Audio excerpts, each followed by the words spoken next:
Bonjour à tous, bonjour à toutes et bienvenue pour cette première réaction à chaud de 2020. Alors comme je l'ai dit pendant le top flop, cette année les réactions à chaud, alors ça va être des films qui sont en salle ou des films de l'année dernière, 2019, que je n'ai pas vu par manque de temps ou peut-être parce que voilà, à ce moment-là, ça me faisait pas trop envie.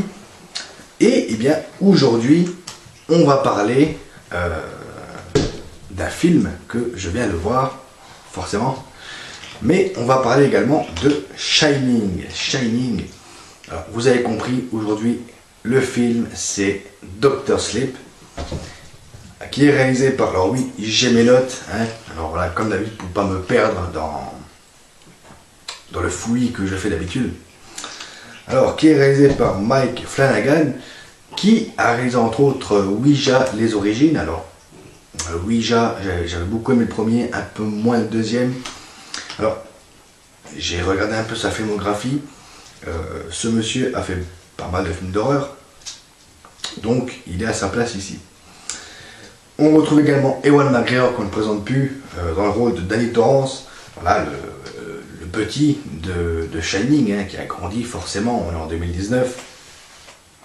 Enfin, le film se déroule en plusieurs temps, vous verrez. Donc, ce film va se concentrer sur Danny Torrance. On va en parler plus précisément. On retrouve également Rebecca Ferguson, qu'on a pu voir notamment dans les derniers Mission Impossible avec Tom Cruise, qui a le rôle ici de la méchante. Et également Kilyes, ou je ne sais pas trop comment ça se prononce, Curran dans le rôle de Abra Stone. Alors, de quoi va nous parler ce Dr. Sleep? On va retrouver au début donc Danny Torrance, qui a grandi, hein. Alors, on est plus de 30 ans après Shining, qui possède toujours le don du Shining. Donc voilà, ce don qu'on a vu dans le premier film, qui lui fait percevoir des choses, également entendre les pensées des autres, et aussi également voir les esprits défunts. Donc on le retrouve quelques trentaines d'années plus tard, au début du film en 2011, où il s'est laissé aller, c'est devenu un alcoolique, sûrement pour oublier ses démons, hein, voilà, qu'il a vécu dans le premier film, voilà. Et il va faire la rencontre d'un homme qui va l'aider et d'une petite fille, donc Abra Stone, qui a le don du Shining également, mais qui va aller un peu plus loin avec ça, qui va accepter ce don et encourager Danny à aller sauver tous ceux qui ont le Shining, parce qu'une espèce de secte, on peut appeler ça comme ça, kidnappe des enfants avec le Shining pour aspirer donc ce don qui est une forme de vapeur. Donc ils vont aspirer cette vapeur pour pouvoir vivre éternellement, si j'ai bien compris le film. Voilà.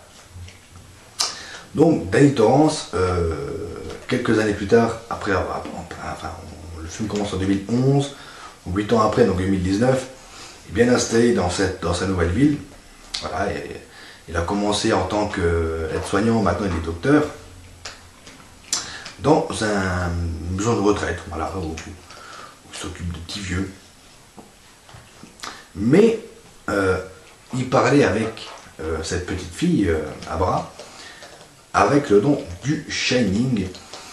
Et quand ils vont se rencontrer, Danny va être confronté à son passé et va devoir aider Abra à combattre cette secte, entre guillemets, pour la sauver elle et peut-être d'autres enfants qui auraient le Shining et seraient forcément soupçonnés, ou peut-être que cette secte aurait pu kidnapper, voilà, dans le futur. Alors, ce Dr. Sleep, Donc suite de Shining. Alors, première chose, vous savez que moi les adaptations, je suis pour. Je me fous royalement de savoir si c'est raccord avec le bouquin ou pas. Hein, ça je pense que vous le savez déjà. Quand je parle d'un film, je parle du film. Voilà. Si vraiment je suis obligé de faire un parallèle avec le bouquin ou un comics ou quoi que ce soit, je le fais. Là, pour le cas, eh bien, ce ne sera pas le cas. Je fais des rimes sans le vouloir. Bon, bref. Alors, ce Dr. Sleep, qu'est-ce que moi, personnellement, j'en ai pensé? Eh bien, c'était pas si mal. Alors, bien sûr, c'est pas du Stanley Kubrick, même si, à certaines scènes, on sent qu'ils veulent nous ramener à Stanley Kubrick, à Shining. C'est bien amené, mais voilà, faut pas non plus que ça soit trop. Dans certains films, on veut trop nous ramener au film original, enfin au film original, hein, mais ça marche pas. Là, ça marche parce que, eh bien, c'est petite dose par petite dose. Comme quand Ewan McGregor, donc Danny Torrance, va devoir retourner à l'hôtel Overlook du premier film, hein, eh bien, c'est bien amené. Il y a une bonne raison à ça. Alors, vous inquiétez pas, il n'y aura pas de spoil dans cette vidéo. Je vais vraiment vous donner mon ressenti personnel sur le film. Mais c'est tout. Voilà, il n'y aura pas de spoil. Ceux qui ne l'ont pas vu, vous pourrez le voir. Voilà. Donc, alors, les scènes sont bien amenées. Alors, c'est très riche en informations, très riche visuellement. Faut pas cligner des yeux, sinon on se perd totalement dans le film. Le film fait 2h30. On peut vite se perdre dans ce film. Si on cligne des yeux une fois, c'est fini, on est perdu. Vous pouvez faire marche arrière. Et si vous voulez pas faire marche arrière, eh ben, vous êtes perdu. Donc voilà. Donc, Dr. Sleep, c'est un bon film que moi je vous conseille personnellement. Il y a des bonnes scènes, il y a des bonnes idées.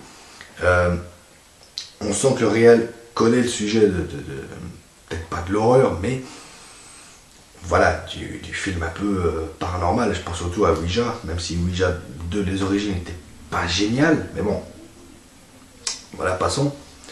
Mais on sent que le bonhomme, il connaît bien le sujet. On sent également que c'est un gros fan de Shining, de Stanley Kubrick, comme beaucoup de personnes. Moi, c'est mon cas. C'est pour ça que j'ai eu peur de le voir, surtout quand j'ai su que Ewan McGregor, non pas que je n'aime pas McGregor, mais quand j'ai su qu'il prenait le rôle, ça m'a fait un peu peur, mais en même temps, il fallait bien un acteur de cette trempe pour prendre ce rôle. Voilà, pour moi, de base, je pensais qu'ils allaient prendre un inconnu, mais il faut vraiment quelqu'un qui maîtrise le rôle d'acteur, ce qui est le cas d'Ewan McGregor. Il faut vraiment un acteur qui puisse jouer beaucoup de scènes comme ça, que ce soit des scènes d'action, que ce soit des scènes dramatiques, même des scènes d'horreur.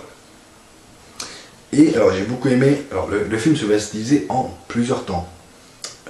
La première partie où on va voir Danny Torrance évoluer peu de temps après les événements du premier film, donc quand il est petit, parce que oui, le film nous montre ce qui s'est passé après. On va le voir en 2011, donc vraiment éreinté, alcoolique, il s'en fout de tout, voilà, bref. Mais on va le voir 8 ans plus tard, donc là vraiment où le film commence. Voilà, vous me direz, il y a peut-être une demi-heure de passé hein, en tant que film, mais bon, voilà, pour moi, ça passe très bien parce que voilà, quand on veut expliquer ce qu'est devenu un personnage, eh bien, il faut prendre le temps. Voilà. Et également, en parallèle, on va apprendre à connaître Abra Stone, qui a le Shining elle aussi, mais qui l'accepte, contrario à Danny, qui va apprendre à Danny qu'il faut l'accepter pour avancer. Ce qu'il va faire lui, tout en allant à l'hôtel Overlook, où il va devoir confronter son passé, son présent et son futur. Chose qu'il va faire avec brio d'ailleurs. Alors on sent vraiment que c'est un hommage à Stanley Kubrick et à Shining, un premier du nom. Il y a pas mal de références. Ceux qui n'ont pas eu le Shining d'origine ont peut-être du mal à comprendre certaines références, même si la plupart sont un petit peu expliqués. Mais voilà, c'est un film qui est vraiment très riche, qu'il faut voir pour comprendre. Pour moi, on ne peut pas trop en parler, voilà. Je le fais pour vous donner mon ressenti, mais je ne peux pas approfondir sans spoil, voilà, et je ne veux pas mettre de spoil à ce film. Je veux vraiment vous encourager à le découvrir. Est-ce que pour moi, Dr. Sleep est une bonne suite à Shining? Bien sûr que oui. Est-ce qu'il fallait le faire? Bien sûr que oui. De toute manière, c'est adapté du roman de King qui avait écrit la suite. Donc Dr. Sleep il y a 2-3 ans, je crois. Un petit peu plus. Alors voilà, j'ai quelques lacunes concernant les livres de King. Hein. J'ai dû lire ça, j'ai dû lire Christine.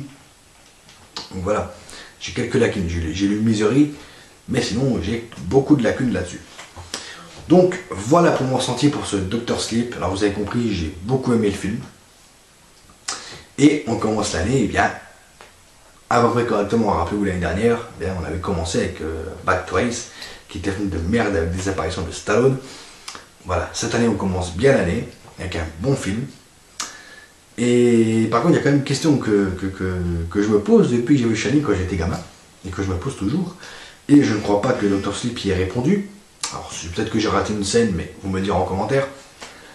Qu'est-ce que Jack Torrance, donc Jerry Nicholson, fout sur la photo à la fin du film en 1920 et quelque chose, ou 30, je ne sais plus, à l'hôtel Overlook, hein, n'oublions pas. Si quelqu'un a la réponse, oui, je n'ai pas lu Shining, donc peut-être pour ça que je n'ai pas la réponse. Si quelqu'un a la réponse pour m'aider à comprendre cette petite truc, voilà, mais ça serait gentil de me donner la réponse. Quant à moi, eh bien, je vous retrouve très bientôt. Continuez à regarder des films, à jouer aux jeux vidéo. Ciao.